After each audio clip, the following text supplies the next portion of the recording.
तो ये बच्चे आपके होते थे, ये लोग एक लड़की को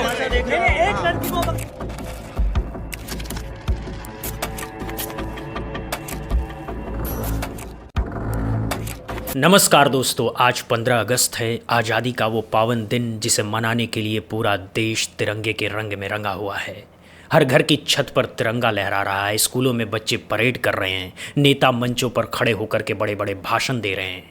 लाल किले की प्राचीर से प्रधानमंत्री जी देश को संबोधित कर रहे हैं और चारों तरफ आज़ादी, स्वतंत्रता और लोकतंत्र के गीत गूंज रहे हैं। मगर दोस्तों, ठीक इसी 15 अगस्त की पूर्व संध्या पर यानी 14 अगस्त की शाम को जब पूरा देश तिरंगे की तैयारी में लगा हुआ था, तब राजस्थान के अलवर में एक ऐसा शर्मनाक दृश्य सामने आया जिसे देख करके हर उस इंसान का सिर झुक जाना चाहिए जो इस देश के लोकतंत्र और संविधान में यकीन रखता है। क्योंकि वहाँ एक सरकारी स्कूल के बाहर छोटे छोटे मासूम बच्चे अपने हक के लिए, अपनी शिक्षा के लिए, अपने भविष्य के लिए धरने पर बैठे थे और उनके साथ खड़ी थी आक्रोश जनता पार्टी, जिसे लोग प्यार से कॉकरोच जनता पार्टी भी कहते हैं। अभिजीत दीपके की टीम, जिनके प्रवक्ता आशुतोष राणा जी खुद वहाँ पहुँचे थे और इन बच्चों की आवाज़ बनकर के सड़क पर उतरे थे। मगर होता क्या है कि जैसे ही ये प्रदर्शन शुरू होता है, अचानक भारतीय जनता पार्टी के गुंडों का एक झुंड वहाँ पहुँचता है और इन निहत्थे बच्चों पर, इन आंदोलनकारियों पर टूट पड़ता है। शर्ट फाड़ी जाती है, हाथ मरोड़े जाते हैं, धक्के दिए जाते हैं, बच्चों को डराया जाता है और सबसे शर्मनाक बात यह है कि पुलिस वहाँ मौजूद रहती है मगर मूक दर्शक बन करके तमाशा देखती रहती है। जैसे उन्हें ऊपर से आदेश हो कि कुछ मत करो, बस देखते रहो। ये वही पुलिस है जो आम आदमी पर लाठी बरसाने में 1 सेकंड नहीं लगाती। मगर जब भाजपाई गुंडे बच्चों पर हाथ उठाते हैं तो इनकी लाठी अचानक भारी हो जाती है, इनके हाथ काम करना बंद कर देते हैं। तो आइए अब वो वीडियो बाइट देखिए जिसमें आप खुद अपनी आंखों से देख सकते हैं कि किस तरह से आशुतोष रांका जी और उनकी टीम को इन गुंडों से भिड़ना पड़ा और पुलिस चुपचाप खड़ी रही। तो ये बच्चे आपके होते थे, ये लोग एक लड़की को अब अगर किसी ने हाथ लगा दिया ना, बच्चे हमारे ही हैं। नहीं, ये बच्चे खेल कर रहे हैं, ये लोग हमारे नहीं है। अब बच्चों से पूछो कि बाहर निकल इनको। ये इस गांव के भी नहीं ये है, गायब मत हुआ करो। ये इस गांव के भी नहीं, बच्चे खुद मना कर रहे हैं। भाई साहब, ऐसी कोई बात नहीं। मेरे से पॉलिटिक्स मत खेलना यहाँ पे, गलती से भी मुझसे पॉलिटिक्स मत खेलना। देश के शिक्षा मंत्री को हटा के आए तो हमें वो मत समझना। तो इनको बाहर निकालो, पहले बाहर निकालो जो गुंडा कर उसका उसकी देखो शर्ट फाड़ी है, पूरी साइड मार दी मेरी, वीडियो पड़ा है। हाथों में मार रहे हैं। पुलिस मिली हुई है, पुलिस करी नहीं रही। क्या ये क्या ये बिल्कुल नहीं चलेगा, ये गुंडे बिल्कुल नहीं बुला रहे हो क्या? गुंडे को कौन सा गुंडा? ये क्या है? क्या उसकी शर्ट कैसे फाड़ी उसने? आइडेंटिफाई नहीं, बाहर करो उनको। करो ना, फिर बाहर करो उनको। आइडेंटिफाई नहीं हो रहे अभी आइडेंटिफाई नहीं हुए पुलिस फोर्स लगाओ आपसे। यहाँ पे, पुलिस फोर्स लगाओ यहाँ पे। अगर अब किसी को भी टच किया, बच्चों को परेशान किया किसी ने, बच्चों को कोई नहीं कर रहा। एक भी बच्चे को क्या किया ये? शर्ट फाड़ रहे, हाथ मोड़ रहे, फोन छीन रहे। क्या किया? उसकी शर्ट कैसे फाड़ी? उसकी शर्ट कैसे फाड़ी? ये भी ये बच्चे आराम से बैठे। इसके हाथ पे कैसे ये मारा? फिर कौन है फिर ये? इसके हाथ पे कैसे मारा? अरे बच्चे आराम क्या ये बच्चे नहीं है? क्या कैसे मारा? ये बच्चे नहीं है? ये जो बाहर रहे तो पीट रहे, ये बच्चे नहीं है। अब किसको कौन कर रहा है? कौन कर रहा है? वो आप देखो ना, वो आप देखो ना कौन कर रहा है। वो आपका काम है, वो आपका काम है। महावीर जी, हमसे पॉलिटिक्स मत करना। अरे बड़े भाई, कोई नहीं कर एसडीएम साहब को बुलाओ, 1 महीने की इनका आप मेरे को लिखित में दो। हम चले जाएंगे, हमें कोई दिक्कत नहीं है। 1 महीने का हमें लिखित दे दो। हमसे पॉलिटिक्स बुला मत लो। करना। सर, हमें स्कूल ठीक कराने। आपके बच्चे स्कूलों में नहीं पढ़ते हैं? दीपक जी, इन बच्चों को धक्का दिया था, बच्चे के हाथ में लगी। भैया ये आ गए। इनको बच्चों को धक्का दिया। उनको धक्का दिया था ना कि जाओ तुम्हारी मांगे पूरी कर लो। नहीं ये लोग कौन बोल रहे हैं? जो कि हमारे गांव का भी नहीं, उनका क्या हक हमारे यहाँ स्कूल में आने का? ऐसे तो साहब इसका जवाब देंगे। बीजेपी के अकाउंट से लाइन ऐसे तो साहब इसका जवाब देंगे। इनको भी फेमस इन बच्चों का रिकॉर्ड कर लिया ना, बच्चों का रिकॉर्ड कर लिया, चारों बच्चे इसका जवाब देंगे। अब अगर एक भी मेरे लड़के को किसी ने टच किया, मैं कह रहा हूँ कि यार आप समझ नहीं, आप समझिए, प्रोटेस्ट कॉल करेंगे वरना थाने एक के भी सामने। लड़के को अब किसी ने टच किया तो अब मैं धरना पुलिस स्टेशन पे दूंगा। हाँ, बुलाइए। ये क्या किया आपने उसके? मैंने नहीं किया। तो आप क्या कर रहे थे? आप सब इधर बात कर रहे थे फोन पे। तो दोस्तों देखा आपने, ये है भाजपा का असली चेहरा। ये है वो चेहरा जिसे स्वतंत्रता दिवस के भाषणों में छुपाया जाता है। ये है वो चेहरा जो बच्चों की शर्ट फाड़ता है। ये है वो चेहरा जो बच्चों को धमकाता है। और ये है वो पुलिस जो सरकार की गुलाम बन चुकी है। आशुतोष राणा जी ने बिल्कुल सही कहा कि अगर एक भी बच्चे को किसी ने टच किया तो थाने के सामने धरना दिया जाएगा, क्योंकि जब सरकार गुंडागर्दी पर उतर आए, जब पुलिस निष्पक्ष रहने के बजाय पार्टी की कठपुतली बन जाए, तब जनता के पास और रास्ता ही क्या बचता है।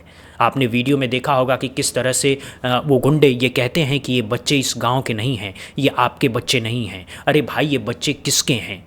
ये बताने वाले तुम कौन होते हो? ये बच्चे इस देश के हैं, ये बच्चे इस मिट्टी के हैं, ये बच्चे संविधान के हैं। और जब इनके स्कूल की हालत ख़राब है तो कोई भी नागरिक, कोई भी पार्टी, कोई भी संगठन इनकी आवाज़ उठा सकता है। ये लोकतंत्र का बुनियादी अधिकार है।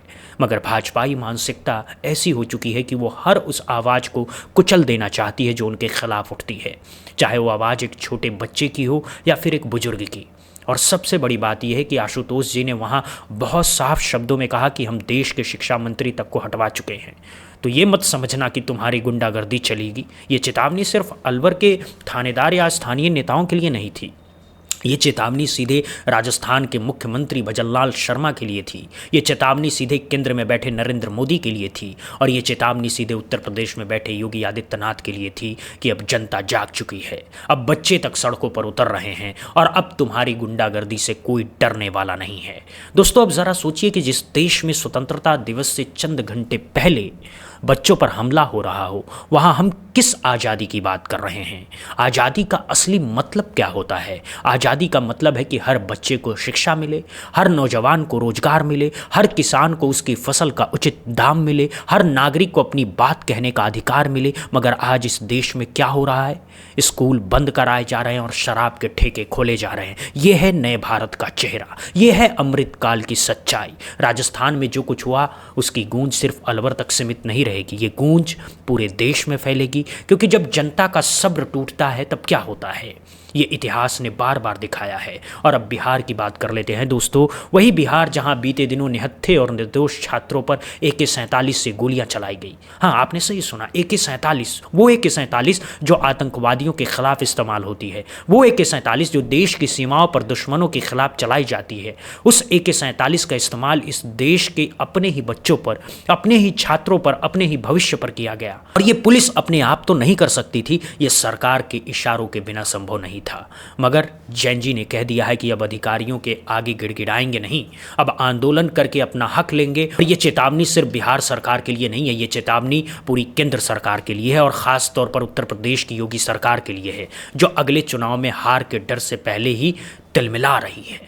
अब हैदराबाद का उदाहरण ले लीजिए। वहाँ की लॉ यूनिवर्सिटी में एक बीजेपी सांसद जो बार काउंसिल ऑफ इंडिया के चेयरमैन भी हैं, उनके तानाशाही रवैये को अभिजीत दीपके ने पूरी तरह से धाराशायी किया। और तो और सुप्रीम कोर्ट ने भी उस बीजेपी सांसद की क्लास लगाई। ये वो बीजेपी है जो कहती है कि हम कानून का सम्मान करते हैं, हम संविधान का पालन करते हैं, मगर जब खुद सुप्रीम कोर्ट इनके सांसदों की क्लास लगा रहा है तो इनके दावों की पोल खुल जाती है। अब बात करते हैं देश के सबसे बड़े सूबे उत्तर प्रदेश की, जहां जंजी ने भी अब बदलाव का बीड़ा उठा लिया है। मगर 2027 के चुनाव में हार के डर से वहां हिंदू मुस्लिम पिच को नए सिरे से तैयार किया जा रहा है।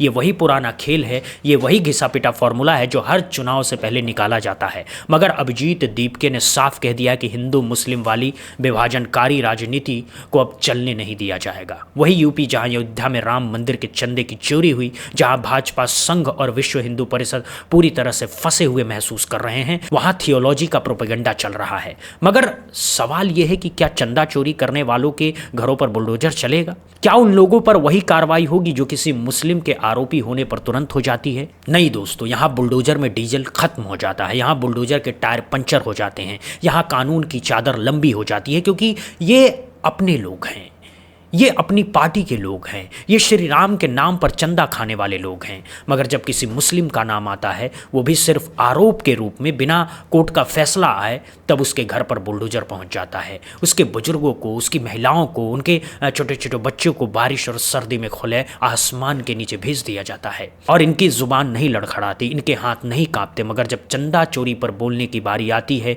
तो जुबान लड़खड़ाने लगती है, आवाज धीमी हो जाती है और फिर तुरंत बात मुस्लिम की तरफ मोड़ दी जाती है। कहा जाता है कि चंदा चोरों को कानून सजा देगा, मगर हमें बंटना नहीं है। और फिर वही नफरत की स्क्रिप्ट पढ़ी जाती है, दांत पीस करके अतीत की गलतियों का जिक्र किया जाता है। 1526, 1528 की बातें की जाती है, संभल की बातें की जाती है, हरिहर मंदिर की बातें की जाती है। मगर आज के हरिहर मंदिर यानी राम मंदिर के चंदे चोरी पर सिर्फ ये कहा जाता है कि कानून अपना काम करेगा। वाह, क्या दोगलापन है, क्या पाखंड है। यूपी में कितने सरकारी स्कूल बंद कर दिए गए, ये आंकड़े देखिए। शिक्षा मंत्री का क्या हाल है, ये देखिए। 69,000 शिक्षक भर्तियों को लेकर के कितने साल से छात्र और अभ्यर्थी सड़कों पर हैं, ये देखिए। मगर सरकार को स्कूल बंद कराने और शराब के ठेके खुलवाने में ज़्यादा दिलचस्पी है। आप शहर, कस्बे, ग्रामीण इलाके में कहीं भी जाइए, ये तस्वीर मिलेगी। स्कूल की इमारत जर्जर मिलेगी और उसके ठीक बगल में एक चमचमाता शराब का ठेका मिलेगा। ये है नए भारत की तस्वीर, ये है अमृतकाल का सच। अब यूपी में भी जेनजी जाग चुका है, सड़कों पर उतर चुका है और अभिजीत दीपके की टीम भी जल्दी ही वहां पहुंच रही है। मगर योगी महाराज को इससे क्या फ़र्क पड़ता है? अगर फ़र्क पड़ता तो कम से कम स्वतंत्रता दिवस की पूर्व संध्या पर तो हिंदू मुस्लिम एकता की बात करते, मगर नहीं। इस मौके पर भी हिंदुओं को मुसलमानों से दूर करने के लिए जहरीले शब्दों की बौछार कर दी गई है। कहा गया है कि 14 अगस्त 1947 को आज़ादी के दिन पहले सिर्फ हिंदू और सिख कटे थे। अरे भाई, क्या मुस्लिम नहीं कटे थे? क्या विभाजन की त्रासदी में सिर्फ एक तरफ के लोग मारे गए थे? क्या दूसरी तरफ के लोग नहीं मारे गए थे? इतिहास को इतनी सफाई से तोड़ मरोड़ करके पेश किया जा रहा है कि सुनने वाला भ्रमित हो जाए। और तभी गांधी जी की भूमिका को याद कीजिए। जब पूरा देश आज़ादी का जश्न मना रहा था, तब गांधी जी बंगाल के नोआखली में हिंदू मुस्लिम शांति स्थापित करने के लिए रुके हुए थे। आप कहीं भी उस वीडियो को देख लीजिए जहां पंडित जवाहरलाल नेहरू लाल किले से भाषण दे रहे हैं। गांधी जी वहां नहीं थे, वो अपने देश के भाईचारे को बचाने में लगे थे। मगर आज उसी गांधी के देश में एक मुख्यमंत्री खड़े होकर के सिर्फ हिंदुओं और सिखों के कटने की बात करके एक बड़े समुदाय को खलनायक बना रहा है। ये क्या है? ये भड़काऊ नैरेटिव नहीं है तो और क्या है? और फिर आगे कहा जाता है कि पाकिस्तान और बांग्लादेश में जो हिंदू मारे जाते हैं वो सब दलित समुदाय से हैं। अरे बाबा, यहाँ भी खेल गए। दलितों के वोट के लिए दलितों का नाम लिया जा रहा है, क्योंकि 2024 के लोकसभा चुनाव में दलितों और पिछड़ों ने बड़ा सबक सिखाया था। यूपी में भाजपा को भारी झटका लगा था, इसीलिए दलितों को अब अपनी तरफ खींचने के लिए नया राग अलापा जा रहा है। मगर योगी जी तब कहाँ थे जब यूपी के बरेली में एक दलित व्यक्ति की जान ले रहे लोगों का झुंड गर्व से कह रहा था कि हम बाबा वाले हैं, और वो पीड़ित अपनी आखिरी सांसों में राहुल गांधी का नाम ले रहा था, मदद के लिए पुकार रहा था। तब आपकी जुबान क्यों नहीं खुली योगी जी? तब आपकी संवेदना कहाँ चली गई थी? तब आप दलितों के लिए क्यों नहीं बोले? दोस्तों, एक योगी के नाते अगर वो सनातन की बात ज़्यादा करते हैं तो शायद किसी को आपत्ति न हो, मगर जब वो एक राज्य के मुख्यमंत्री की कुर्सी पर बैठे हो तो उनका संवैधानिक कर्तव्य है कि वो हर धर्म, हर समुदाय की समान रूप से रक्षा करें। मगर ऐसा हो नहीं रहा है। बुजुर्ग अल्पसंख्यकों की दाढ़ी पकड़ करके पीटा जा रहा है, जबरन जय श्री राम के नारे लगवाए जाते हैं, घसीटा जाता है, और तब योगी महाराज की आंखें दूसरी तरफ चली जाती है, कान बंद हो जाते हैं, जुबान चुप हो जाते हैं। ये कैसा शासन है? ये कैसा राज है? ये कैसा राम राज है जिसका ढिंढोरा पीटा जाता है? दोस्तों, अब समय आ गया है कि पूरा देश जागे। स्कूलों की जर्जर हालत, शिक्षकों की कमी, बेरोजगारी, महंगाई, किसानों की तबाही, ये सब मुद्दे हिंदू मुस्लिम की चादर के नीचे दबा दिए जाते हैं। हर चुनाव से पहले वही पुराना खेल, हर संकट से पहले वही फॉर्मूला। मगर अब जनता समझ चुकी है, बच्चे तक समझ चुके हैं। इसीलिए अलवर के छोटे छोटे बच्चे सड़क पर उतर रहे थे और यही बात सरकार को डरा रही है।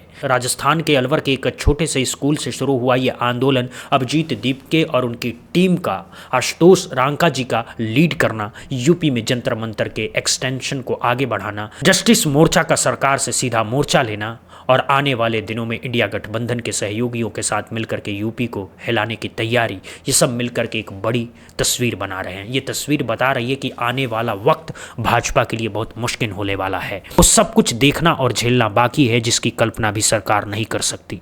मगर अभी भी लगता है कि ये सरकार गलतफहमी में जी रही है। अभी भी सोच रही है कि गुंडागर्दी से, पुलिस के डर से, बुलडोजर से, हिंदू मुस्लिम की राजनीति से सब कुछ मैनेज कर लेगी। मगर दोस्तों, इतिहास गवाह है कि जब जनता जागती है तो बड़े से बड़ा तख्त हिल जाता है, बड़े से बड़ा ताज गिर जाता है। और इस 15 अगस्त पर, इस आज़ादी के दिन पर अलवर के उन मासूम बच्चों ने, आशुतोष रांका जी ने, अभिजीत दीपकी की पूरी टीम ने ये साबित कर दिया कि असली आज़ादी अभी बाकी है, असली लड़ाई अभी बाकी है। और ये लड़ाई हक की है, शिक्षा की है, रोजगार की है, इंसाफ की है।